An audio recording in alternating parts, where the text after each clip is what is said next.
Welcome back to the Invisible Strength podcast. Our show features autoimmune warriors who get real about adapting, thriving, and living fully despite their conditions. And today's guest is an adventure lover who's camped, quadded, and explored all over Alberta while managing several health conditions. She's proof you don't have to shrink your life to fit your diagnosis. We'll get into how she's found creative ways to stay active and live fully, even on the hard days. Keri, we're excited to have you on the show. Thank you for being here. Thank you. I'm so excited to be here and share my story. Thank you so much. Yeah. If you're new here, I'm your co-host, Karen Wagner, and I'm joined by the true star of the show, Chris Burton. Chris, thank you for being here. No, it's always a joy to be here with you, Karen, and excited to talk with you, Keri. Thanks. So, Keri, you've lived in Alberta, which is awesome for me because I'm in Minnesota and I rarely meet people who are north of me. Right. In the frozen tundra of Canada. Yeah. That's right. And I know you've traveled and explored all over Alberta. So I want to kick us off with, if your chronic illness journey was an Alberta landscape, what would it look like today? Today, so for those who might not know, Alberta has the Rocky Mountains, has rolling hills, prairie, flatlands, and trees and forests. I mean, it has everything. Personally, I believe Alberta is the greatest place on earth. Yes. But when it comes to what it feels like today, I'd probably say I'm in the rolling foothills. There are some highs where you can see the future and know that things look good. And there are some lows, those valleys, where you just have those days that you just want to curl up in bed and call the day good. But I think that's probably fair for most of us. That's a great comparison. A lot of us can relate to the highs, and there's always some tough times throughout these journeys. Calgary, or Alberta rather, is home to two people I hold near and dear. One being my great uncle who lived in Calgary for many years, and also Brett the Hitman Hart. I just wanted to shout that out. So, so just excited to talk to you from being from Calgary, being from Alberta. But throughout your whole journey, you've navigated Hashimoto's, eclampsia, seizures, RA, other conditions. Throughout that journey, which diagnosis for you hit the hardest emotionally, and what made that one feel different? So I was diagnosed with Hashimoto's when I was 19, and it wasn't a big deal. To me, I mean, I had some symptoms, but I took a pill and it managed everything. It wasn't until I was pregnant with my first child and I had preeclampsia, and I realized that that was part of Hashimoto's, that was a cause of why I was having preeclampsia. And it actually went to full-blown eclampsia, which means I had a grand mal seizure. And that, well, scared my husband. I don't remember a lot of it. Sure. Because from that point on, from that grand mal, they rushed me to Edmonton. So it was an hour and a half drive from where we were living via ambulance. And my husband, I think, had a much more traumatic experience at the time as he watched his wife do Of that. course. But I think what happened is I was that close to losing a full-term pregnancy. And if I had not been in hospital being observed, I would have had that seizure at home in the morning. And my husband would not have found me till he got done work that day. Right. And the story may have ended there. Certainly. So that was very traumatic. All of a sudden I thought, oh, this Hashimoto's is not just making me tired and sluggish and overweight and all those different symptoms, cold. This has major impact on my life in a way that I was totally naive to what that meant. Soon after I was diagnosed with lupus, I had a blood clot in my legs and then pulmonary embolisms in my lungs. Up until that point, I don't think it really registers how serious these diseases can be Right. until you have these significant life events where you're looking death in the face. Yeah. Unbelievable. Keri, can you walk us through what happened after that? You've ran into some other challenges as well. So take us through your journey. So I had eclampsia with the grand mal seizure, which most people have preeclampsia. That's a common thing that lots of people have, but not Yeah. the full blown. And I think what happened, we assume what happened is it triggered some things in my brain that weren't an issue beforehand. So I had my second pregnancy and that had gone fine enough. I did have preeclampsia as well, but we sat down with the doctor afterwards and he said, "You are done having kids." You have risked your life twice and Yeah. you can have no more. So there was a grieving process to that too, of knowing, what we had thought for future, my husband and I, was not going to happen. And then things sort of went good. I was dealing with, my symptoms of Hashimoto's and was good. And then all of a sudden, my husband started noticing something was off and he couldn't put it into words. And I'm not very good at going to the doctors for myself. I have to be honest with that. I'm a little bit stubborn and strong-willed. And so I said, if you think something's an issue, then you need to come with me to my next checkup. And he was like, okay. And when he said that to me, I'm like, oh crap, this is something more serious if he's willing to go to the doctor Right. with me. And so we went to the doctor and explained what he was seeing. And we found out that I was having what we call the time partial complex seizures. They now call them focal impaired awareness seizures. And so the lights are on, but nobody's home. Right. So I was driving, I was taking care of the kids, life was going on, and we didn't know that I was blanking out for anywhere from 30 seconds to 2 minutes My goodness. driving. Wow. Like While all you're the different things driving. while you're driving, while you're taking care of the kids, while you're cooking dinner, all those. And anyways, I was like, oh, shoot. So my hashies has now added something to me, which is a completely different issue all in itself. And so Hmm. had to sort of deal with what that meant. So that meant my license was taken away. I couldn't drive for a full year, became totally dependent on friends to take me grocery shopping and whatnot, which was tough to be pretty independent. And then all of a sudden Right. you have to rely on other people to help you do common tasks. And then, so I was being monitored for that. And again, during another physical exam, I must join the doctor on a yearly basis. But he said, you have a heart murmur. Did you know you had a heart murmur? And I said, no, I did not know that. So I began seeing a cardiologist and discovered that I had a bicuspid aortic valve. And so they watched that for 7 years. Hmm. And the spring I turned 39, they said, it's time for you to have open heart surgery. I guess I admit every time I get another thing, I think I have that why me moment of Sure. I Yeah. have enough on my plate already. Why do I have this next thing happening to me? What have I done wrong in life Hmm. to get this? Just some of those things start beating yourself up on. And I was like, I am 39. Old people get open heart surgery, not young people. And I know young people do, but anyways. Right. It was just tough to hear that news. So went and did open heart surgery. And the funny thing is I didn't have any symptoms. That was the weirdest thing. And everyone's like, well, didn't you feel this? I'm like, well, I felt tired, but that's Hmm. because I have Hashimoto's and Yeah. didn't tie those two things together. Right. Right.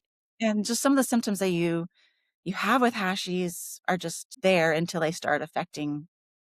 Anyways, so had open heart surgery and then my body freaked out because it had gone through a major trauma and all of a sudden the autoimmune flared itself again and I couldn't move my hands and feet. I could not make my hand into a grasp. Went to the doctor and he was like, what is going on now? And I'm like, we got to figure this out because I can't even twist the doorknob on my house to get into my hands. I don't have the hand strength to open up the doorknob to get into my house. Something is seriously wrong. And so they discovered that I had rheumatoid arthritis, that the open heart surgery had triggered that in my life. And so it feels like there's one thing after another. Sure. We joke because we have a little bit of a dark humor in our family because I'm like, oh, I'm good now. And my husband's like, yep, you're good now. Knowing that Right. In this we know moment. that around the corner, there could be Right. the next thing that's happening. And Yeah. we go for a couple of years and things are good. And then something else happens. So it's always that fear of, is everything okay? Or is life good? Or is something else going to come around the corner and get us? And I don't know how you get through this without a sense of gallows humor. Like, I think all of us in this community have somewhat of a dark humor. Yeah. You're saying that reminds me of being in a hospital bed trying to crack jokes that were not landing with any of my friends or family. I was like, it's a tough crowd tonight, like, so I hear you in that. But I'm curious though, like, Keri, at what point in this journey did you get a sense of normalcy with the chaos, a sense of like, this is just my life now. We'll see with the chaos. How do you say this? So I enjoy the good days, but in the back of my head, I know that those good days aren't going to last. And sometimes that sounds depressing, but it means that I try to appreciate those good days even more. Like Right. when life is going good and I don't have any pain or symptoms are managed, we are thoroughly enjoying ourselves. And probably the most recent phase in my life is I actually just went to the doctor a few weeks ago, and now I'm having a blood pressure issue that's popped up. And I'm like, what? I started researching why I have blood pressure. And it says, well, you might have that if you have Hashimoto's, or you might have that as rheumatoid arthritis. This is just another symptom of what you're dealing with. And it's like, well, I don't have all the other risk factors, so I shouldn't have high blood pressure. But it's just, you start seeing that this is just part of your life and that every part of your body can be affected with autoimmune diseases. And it feels confusing and frustrating and sometimes overwhelming. But I don't know how to say that. It's that acceptance that it is what it is. It's Yeah. just coming at you and you have to roll with it, or else you just curl up in a ball and hide in a corner. Yeah. Many of us have to grieve the old lives that we thought, and you thought maybe you're going to have more children. That's a drastic pivot from what you imagined for your future. Right. How did you grieve each one of these challenges and get to that place of acceptance? Okay, I hope I don't get a little emotional here, but so Okay. grieving the body I used to have is real grief, and it deserves the same respect that any other loss has. And so I let the grief be specific, and rather than saying I miss my old body, I try to say I miss my energy, or I miss not thinking about my symptoms, and framing it that way. And then giving myself permission to feel sad without immediately reframing it allows me to prevent that bitterness from building up. I also find that I have to redefine what a full life is. It's not what everybody else has. For me, it's quality over quantity. And it's living aligned with the limits that I have instead of fighting against them, because I've tried fighting against them and it's not very effective. Right. But living aligned with that works. And it's that grief is also isn't pretending that you're okay with everything, and carrying that grief gently and letting it not define my entire story. Because it's really easy to say that this is who I am. I'm Keri. I have invisible illness and that's just who I am. And I can make that my whole definition. And yet I am a sum of much more parts that make me who I am. And Absolutely. yeah.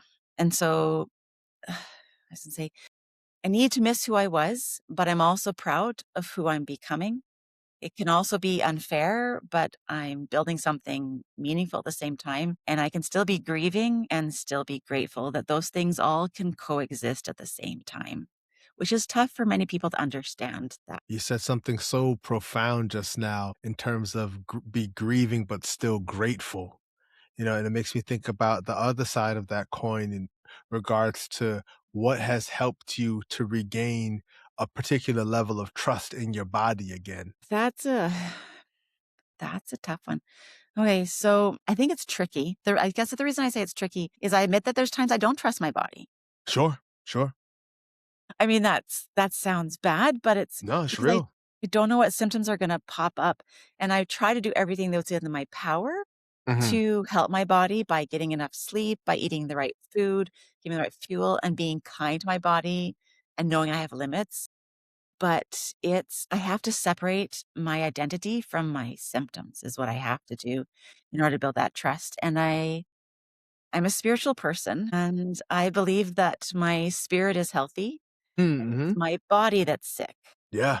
And so that helps me see things from a different perspective, because I know that I'll have this body for this lifetime, but that my spirit is with me forever. And so I try to separate those two of this is what I have to carry right now, but it doesn't define who I am forever. Yeah, that's lovely, and it reminds me of times in my worst moments where I talked about the software being good, but the Mm, hardware was falling apart, you that's a know? great way to frame it. Yeah, I like Yeah. that. Yeah. And I want to highlight your spirit being healthy. It goes back to your earlier point of your full life isn't about quantity, it's about quality. And it's about the software, to Chris's point, and what's inside. And I think that can be a silver lining because we are so much more appreciative of what we do have, given all these other existential circumstances that we've had to go through.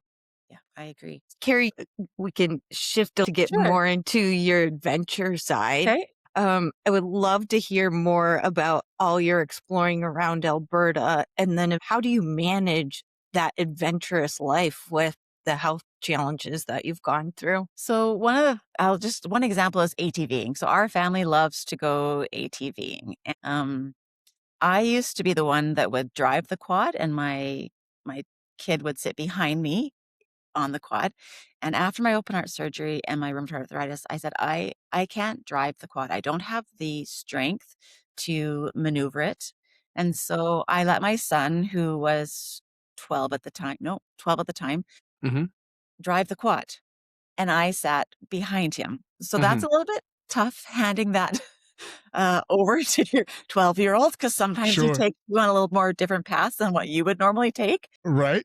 But you're the passenger behind, and I learned I had to sort of sit back and relax and enjoy spending that time with him, and then also just enjoying the nature around me that I might not have been seeing if I was the one driving the quad.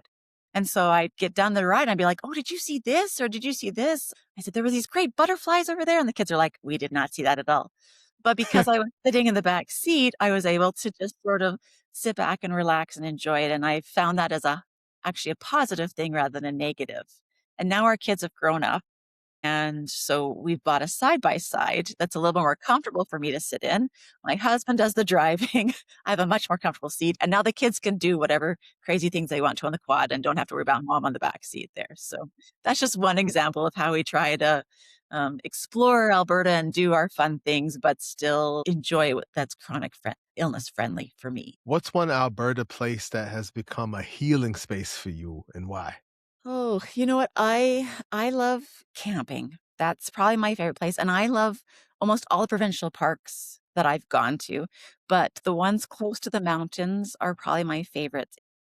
There's something about sitting around a campfire when it gets really dark and amongst the mountains you see those bright stars, because they call them dark spaces, something called dark sky spaces, where you can see the Milky Way, and the stars are way brighter than anywhere else you can see because there's no lights anywhere else around. Okay. And so that helps to sit back and just sort of see things on a grander scale, but then also to wake up in the morning when you're camping and have that crisp mountain air hit you in the morning. It just makes you feel alive. And so camping is where, and I have to say it, the mountains is where I feel the most alive and rejuvenated. Keri, I want to get tactical for a Okay. second because we camp with my family a lot.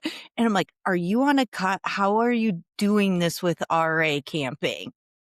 That's a good, yeah. I was going to say, someone with chronic illness understands right away that that's not possible. I was going to say, we started out tenting when I was younger, and I got to the stage and said to my husband, I said, if you want to continue going camping, I cannot sleep on the ground because I could not Yeah. move the next day. Like it was painful. Oh, as a loving husband he was, he's like, okay, let's go buy a holiday trailer. So I have a holiday trailer with the most comfortable bed inside of it. I'm warm. I've got a heater on at night or air conditioning in the summertime. And it's just a must for me. And my family knows that that's something that I need in order to go camping. And then another thing they're also really good at is in the mornings when we're camping, they get up and make breakfast and allow me to have a little extra sleep in time because they know that I need that. And that's how we make camping work. One of the things we do to make camping work. You're talking about this, and even Karen's question. I think about how there are so many people I know who don't fight the battles that we fight, who would much rather go glamping. Like they're like, I can be close to the nature inside this, like, lap of luxury.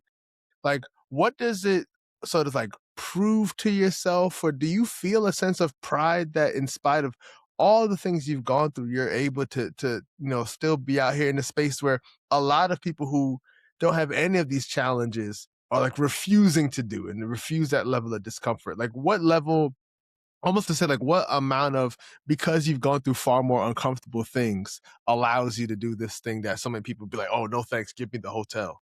Yeah, I'm just not willing to give those things up. I guess it's my stubbornness. Yeah. I don't want to miss out on those things, right? Like my kids love doing that, and I would hate to be like, nope, I'm not going. I can't do that. And so yeah, I would say it's my stubbornness that makes me want to be there and do that. And it doesn't mean that it's not easy, right? I mean, Sure. camping to me is more relaxed. We don't go on hikes. So when people go, "Oh, you're camping?" Okay, Yeah, yeah. I'm not hiking up those mountains. We're not Right. doing that. That's why we have quads. So we can get to the Mhm. top of some of those mountains and Yeah. enjoy the vistas, but that's not physically possible Yeah, for me right. to do that with my RA and with my heart issues. And so those are some of the things we do to still enjoy it. But my my kids have learned to be very patient and understanding with me. They've grown up with that their whole entire life. And I was talking to my daughter, and she's like, "Mom, I never felt like we went without. I felt like we got to do all the things other kids did. We may have done it differently or more Yeah, gently to yeah. help you, but I felt like I never got held back on those things. Like, my kids love to go skiing. First couple of years I tried skiing, that was like, nope. I remember what years. I went down, I fell down. One day I was skiing and I with my kids and had a bad. And I was like, okay, I am done. This is something I can no longer do. Right, Did this when I was right. younger. This is not something the older 30-year-old me can do. This is out of it. And my kids were sad about that. And I said, wait a minute. Just because I'm not going skiing doesn't mean that you can't go skiing. And so my Mhm. husband and I they got older. I mean, they were in their teens. We'd go to Banff, and my husband and I would spend the day in the hotel and the hot tub, relaxing, just enjoying a day in Banff. We had dropped the kids off at the hill. They'd had a full day skiing and come back.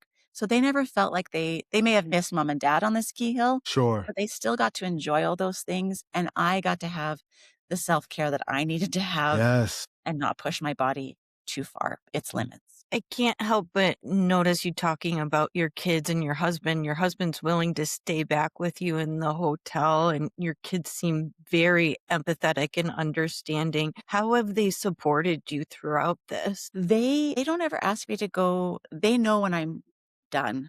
I don't like they know when I say I'm done or I can't do this. I have gone to my point, and they know that I will try to go as far as I possibly can and then be done. So we like to go on bike rides, and I got to the stage I said, I can't do this anymore. This is too much work for me to do. I'm not enjoying this. I can no longer do that. My husband goes, "Okay, so what can we do to make this so that you can still come?" And I said, "I think I need one of those e-assist bikes." And so we went and got one of those. The bikes you still have to pedal, but they have that little bit of boost to Yeah. you when you're driving. And so we went and got one of those for me. And all of a sudden, I could keep up with everybody, actually had more energy than the rest of them did because I had that little assist. My husband's like, okay, I need to get myself one of those bikes because you're going way faster than I I gotta am. keep up with you. Exactly. But all of a sudden, I was like, it's not that I didn't enjoy biking. It just didn't like my way my body felt after I'd done biking. And so they have done very good at trying to find ways to make sure that I'm always included and to help me to find those assists that I need in order to still be able to do things together as a family, which I appreciate because they could really be like, okay, mom, we're gonna go do this. We'll see you Yeah. later. Peace out. Yeah. Yeah, Yeah, we're good. exactly. Yeah. You brought up a few examples of how you've pivoted and figured out ways to do the things that you love, and I so appreciate that. I once heard a quote, there's not an end to doing things, there's just a different way of doing it. So Yeah. riding Absolutely. on the back of the quad, shifting to the e-bike, props to you for figuring out how to still stay involved and be present with your family while not maybe fully participating physically. Thanks.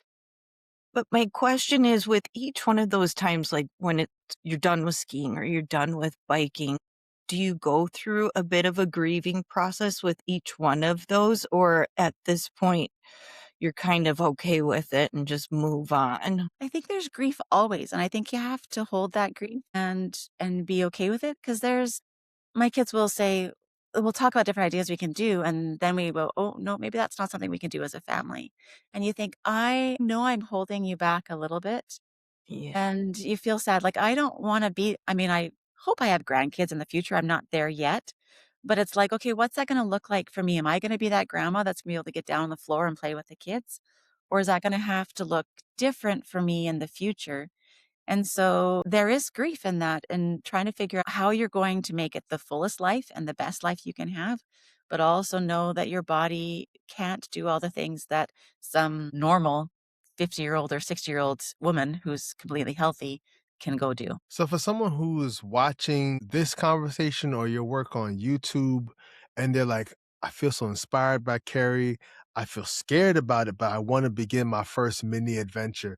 What would you offer as a realistic starting point for them? So I think the thing I would say is I can still do life. I just have to do it differently.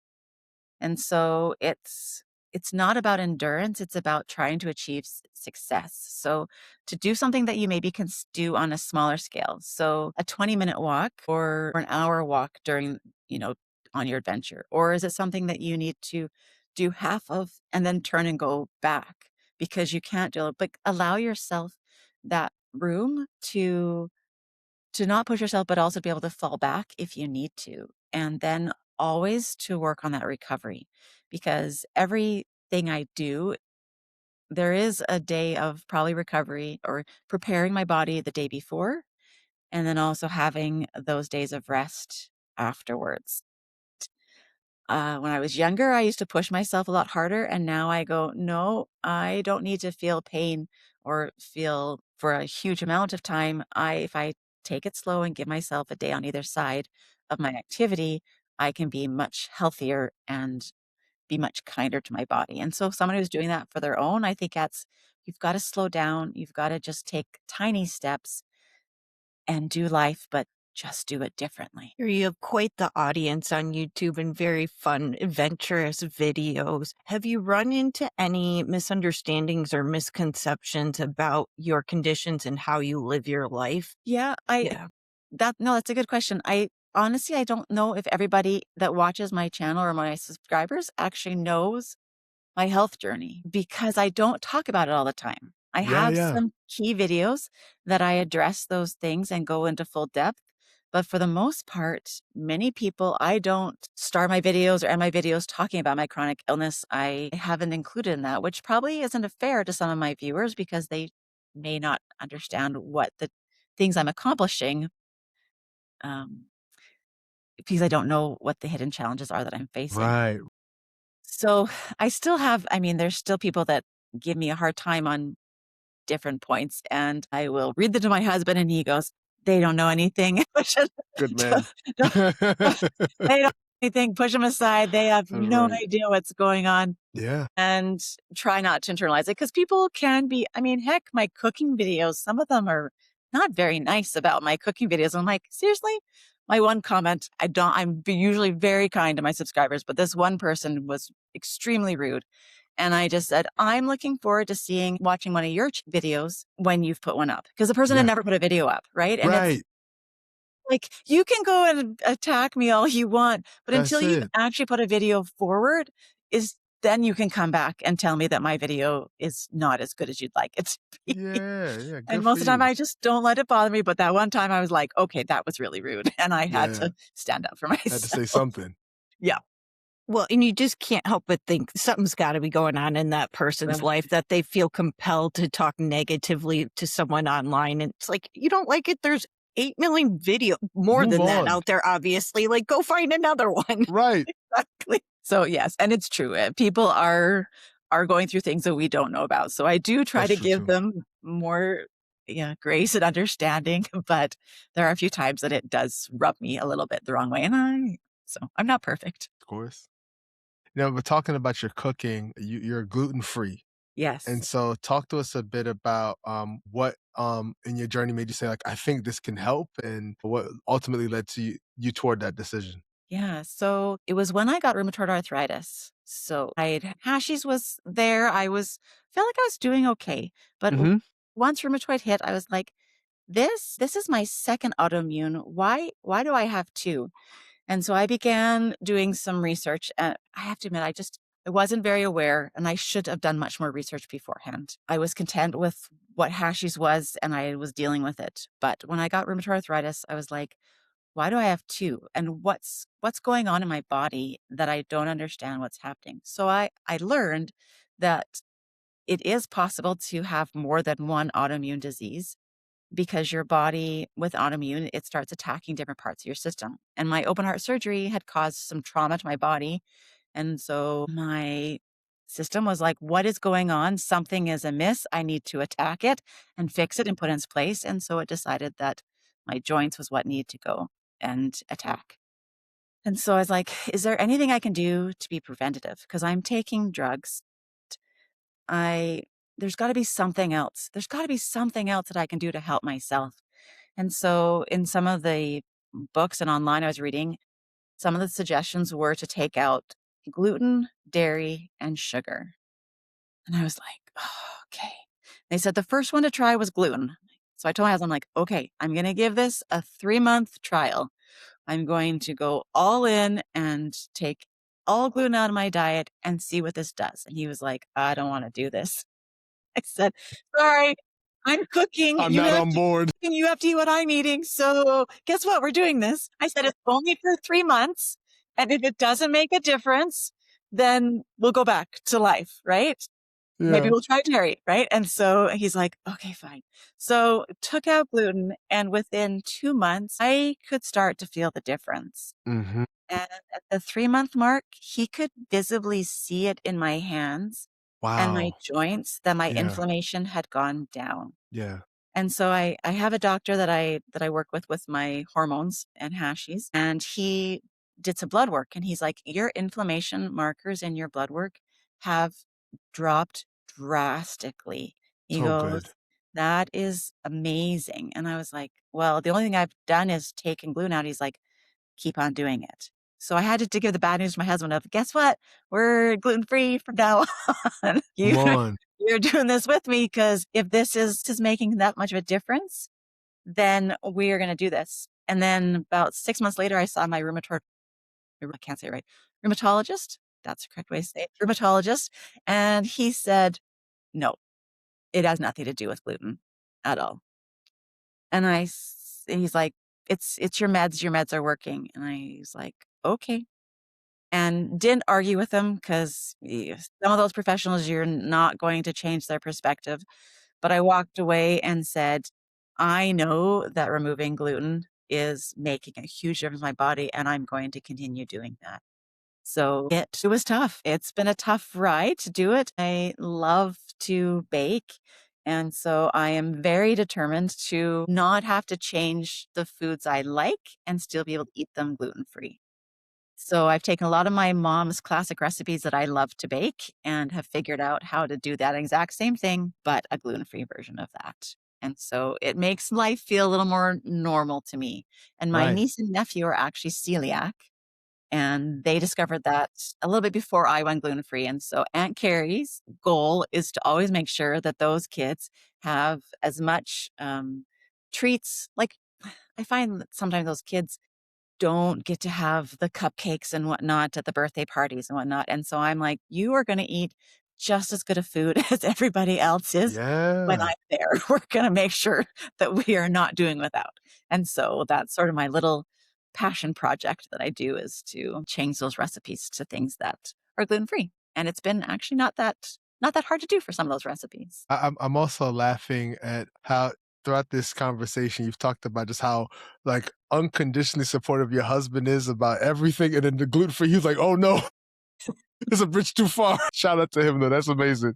Oh, he has been so good, and Yeah. Of he actually has a blog where he's written about some of his experiences of being on the sidelines and watching that, and course. I Of read course. those and I'm like, "I am so sorry that I have done that to you." He's like, "Well, you haven't done that to me. It's just the life that we have, right?" You're right. That's I said, right. "I know, but to be the caregiver of somebody that has all these issues, that's a heavy load to bear." It is. And yet he loves me unconditionally, is Yes. my biggest cheerleader. He is the No one that doubt. actually told me to start the YouTube channel Okay. and is, like, cheering me on all the way, and he is fan number 1 in everything, and I So couldn't good. do this without him. He Right. is my right hand. He's right there That's supporting awesome. me. That is awesome. That's funny, Chris, because I had the same thought. This man said everything, like survived all these things, like gluten-free. No, no, no, no, no. Too much. But Keri, I had a very similar experience with my rheumatologist. I gave up gluten. All my numbers were better. I was actually able to get off one of my medications. And my rheumatologist is like, no, you're just doing better. It's like, no, I know because I changed my diet. This is what's helping. So good Mhm. for you. And I didn't argue either. I was like, yeah, whatever. I'll just continue to do what I know what's working. Sure. Yeah, good. Keri, you have had quite the journey. Question for you. If someone is earlier on in their journey and they're just feeling overwhelmed, scared, worried about the future, what advice could you give them? That they can do it, and that it's I don't know how else to put it. I was sitting next to a lady in her 30s a few days ago and started talking to her and discovered that she was dealing with an autoimmune disease. She had POTS. And we started talking, and I said, I would have had no idea. And she goes, well, I had no idea you had what was going on. And I said, I think we need to be willing to we open up and share our stories with other people because we don't know who's sitting right next to us, who may be dealing with something similar, and we can support each other. And just by sharing our story, I think it's easy to keep those things inside and carry that weight on your own. And yet by talking about it and sharing it and supporting one another is how we have support for ourselves. I think that connection piece is vital to actually process what you're going through and not feel so isolated. We just need that. We need that understanding and empathy from others. And to your point, sharing your story can make an incredible impact. So I thank you for sharing your story with us today. One final question for you. What does invisible strength mean to you today? It's the kind of strength that doesn't show up on the outside. It's the quiet, relentless resilience that keeps you going when no one is watching. And it's about having that patience and courage that only you and maybe a few that truly know you can see. Beautifully said. Thanks. Can you share where people can check out your YouTube channel and where else you are online? Yeah, sure. So my YouTube channel is called Keri Pratt, just me, who I am. I'm on Facebook too. It's Keri Lister Pratt. And then I'm also, fun fact, getting ready for my next business adventure. So something I don't share online is I'm a business owner. I've had two businesses that I've created and run and sold. YouTube sort of started during COVID when I couldn't run my business. And Mm-hmm. so I needed a creative outlet to do that one. And so I've sold my second business and now just sort of focusing on YouTube. And so I want to we're starting another YouTube channel, is what we're doing, my husband and I. And so it's called Financial Survival. He's a financial advisor, and most of what this channel about is real life money conversations about what's worked for us, what didn't work, how everyday families can make better financial decisions one step at a time. And it's a project that my husband and I are passionate about. And that one is called Financial Survival. You can Wonderful. find me those Fantastic. two spots is where you can find me if you want to. Yeah. Financial advice or camping, or maybe you want both. It could both be helpful. Right. Well, Overall life skills. The Keri Pratt is me, right? If you want to know who Keri Pratt is, Yeah. that YouTube channel gives you a pretty good idea of who I am. The financial advisor or the financial survival is something that is passionate that we'd like to help other people doing. As our kids are entering their early teens, they have a lot of those tough decisions and choices that are facing them. And we're like, how can we help them? And how can we help our friends that are also starting to navigate things as life becomes a little more tough financially right now? Yeah. Love it. Much needed. Thank you so much for being here, Keri. We really appreciate having you on. Thank you for the opportunity. I really appreciate it. I'm glad you reached out to me, and I was pleasantly surprised that you found me because I was like, oh, wow, this is really nice. So thank you. And it's been lovely to talk about these things. I appreciate the opportunity to share my story, and hopefully it can help somebody else in their journey. Yeah, for sure. To our community, if you're looking for connection, support, check out invigorateyourjourney.com. Until next time, take care of yourself. Thanks for being here, Chris. Always good to see you. Let's take care, everyone. Peace. Peace.